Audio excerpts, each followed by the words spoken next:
Hi, I want to talk about a common problem that people have with Froes.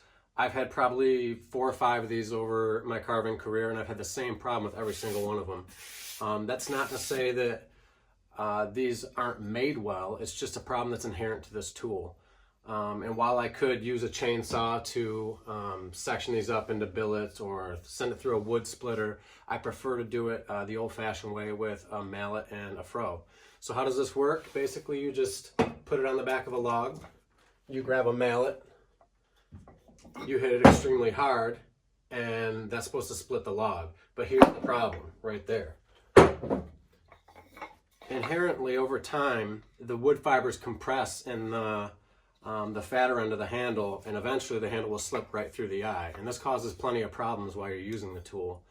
I might be prying on this, and then this is right towards the end, and I go to, push it to crack the log open, and the handle falls right out.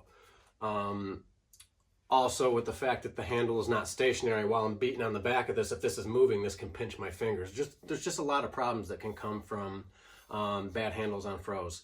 So I did some thinking, and I found a way to combat this. So that's what I plan on showing in this video. So follow me along, and I'll show you guys what I did to fix one of my Froes.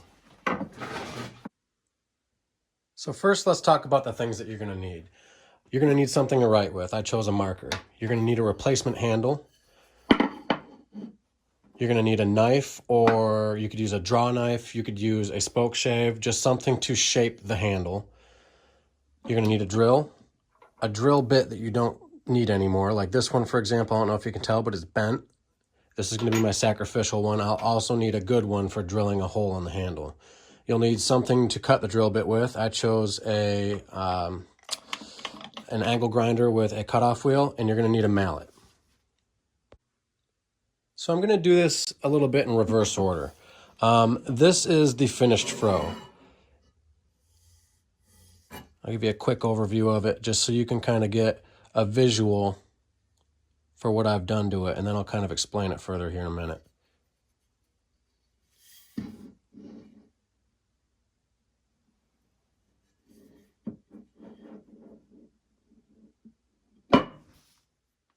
So here's the old handle, and as you can tell by the end of it, it's quite worn down. All the fibers are compressed, and it had been slipping right through the eye here. Very irritating, a little bit unsafe in some situations, and not something I want to deal with anymore. And this Froe's great. I didn't want to just stop using it, and I'd noticed that it had just been sitting in a drawer, which is a waste of space and a waste of a good tool. So I found this handle. It's a CRKT 19-inch replacement handle for tomahawks. Found it on Amazon. I got it shipped to me for $15. And I figured if it was too small for the eye, I could ship it back and it wouldn't cost me a dime.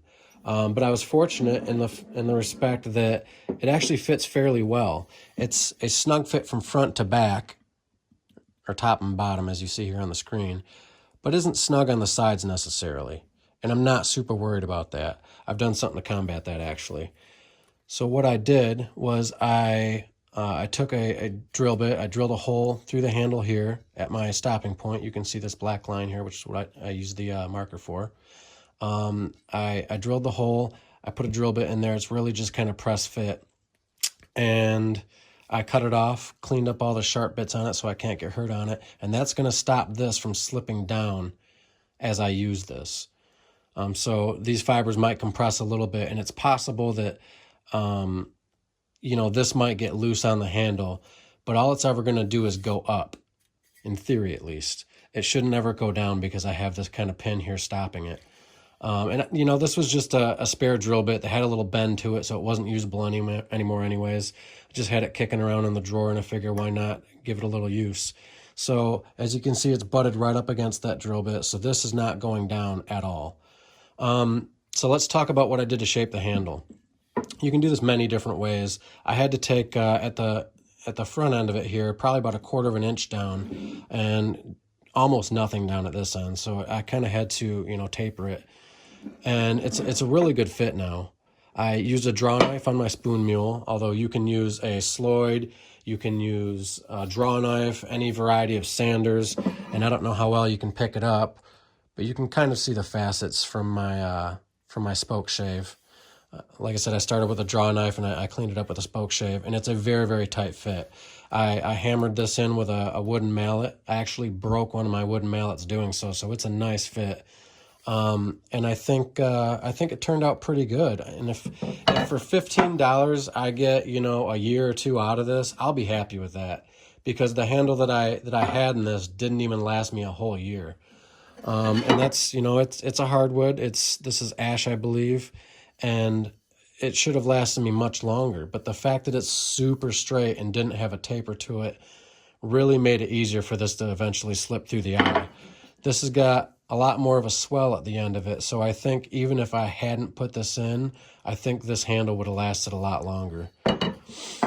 So I just wanted to kind of take you guys along, you know, the process with me and how I did this. And just to recap, I shaped the handle, both with a draw knife and a spoke shave. I fitted this on gradually. I got it up to about this point, pounded this in a little bit, did a little more shaping, put it back in the eye, you know, rinse and repeat until I got it to this point. And it took a lot of pounding to get it here. I cannot stress that enough. So it is very, very solid.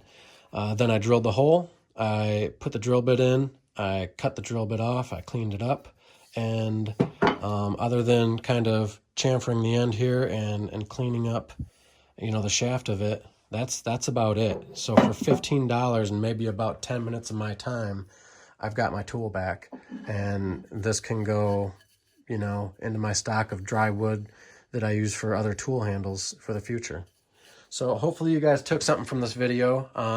I've had several Froes that have had this problem. It's very, very frustrating. And I'd hate to see a great tool not get used anymore just because, you know, it doesn't have a handle on it. So maybe this will help you guys get yours back in shape. And as always, you know, leave a like. If you're not subscribed, go ahead and sub.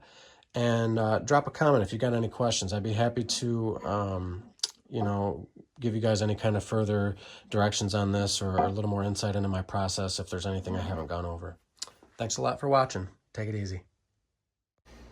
I also want to mention that there's a million different things that you can use as handle material for your Froe. You don't have to run to the lumber mill and buy like an expensive board that you're only going to use a small section of. You don't have to break the bank. I mean, you can use anything from a pickaxe handle to a large diameter hammer handle to a section of a baseball bat if you're willing to whittle down some of that. All of these are great ideas because they're wood that's already dry, it's already a hardwood, and can take some abuse. And especially if it's something that you already have lying around, like, you know, if you got 4 or 5 baseball bats lying around, take the old draw knife to it, throw it in the spoon mule or the shave horse rather, take some material off and see what you got to work with there. It doesn't have to break the bank just to fix a handle on a tool. So just a little bit of food for thought that I wanted to share with you guys, and I thank you again for watching.